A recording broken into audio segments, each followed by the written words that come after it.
Meskipun, kalau bahasa ringkasnya begini, meskipun kamu tidak aku beri anak laki-laki, tapi aku tunda, nanti kamu akan aku beri cucu laki-laki.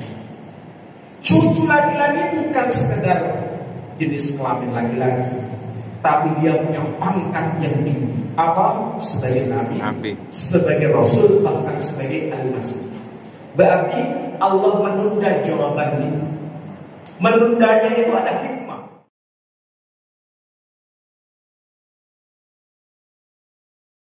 Nah, saudara-saudara, kenapa sih yang diminta itu anak laki-laki? Itu ada dasarnya.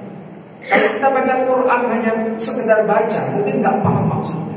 Tapi kalau kita tahu latarnya keluarga Imran itu dari Bani apa? Bani Israel.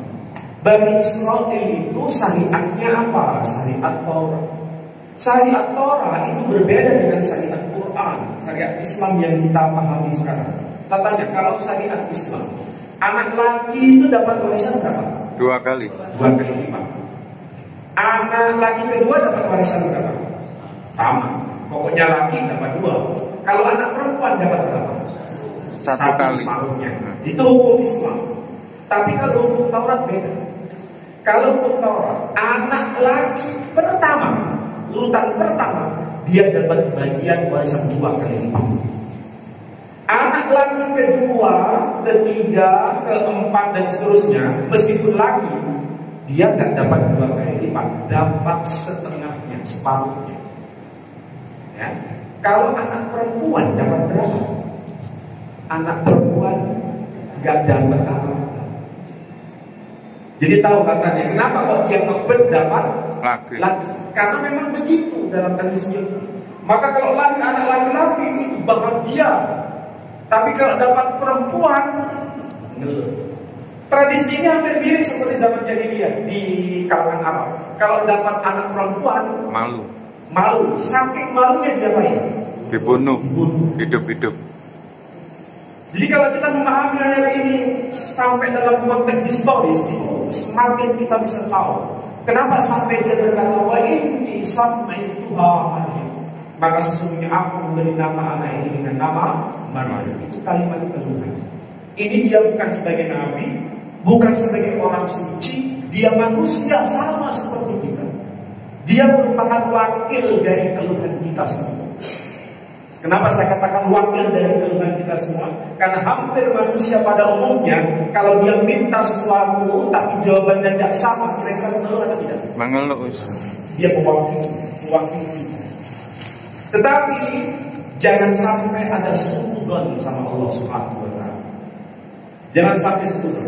Yang diminta laki dikasih perempuan. Kira-kira orang sebagian besar suudzon atau tidak? Iya, suudzon. Tapi Allah mengajarkan jangan suudzon. Meskipun, kalau bahasa ringkasnya begini, meskipun kamu tidak aku beri anak laki-laki, tapi aku tunda, nanti kamu akan aku beri cucu laki-laki. Cucu laki-laki bukan sekedar jenis kelamin laki-laki, tapi dia punya pangkat yang tinggi. Apa? Sebagai nabi, sebagai rasul, bahkan sebagai al-masih. Berarti Allah menunda jawaban itu. Menundanya itu ada hikmah. Tidak dikasih anak laki, tapi nanti dikasih cucu laki-laki. Dan bukan sekedar jenis kelamin laki-laki, tapi memiliki pangkat yang tinggi sebagai nabi, rasul dan al-masih. Ini pelajaran untuk kita.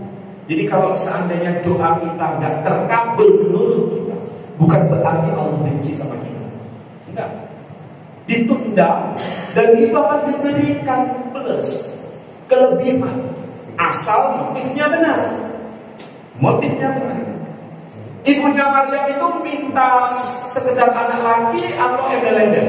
Embel-embel. Enggak ada embel-embel. Dia sekedar minta anak laki-laki semua.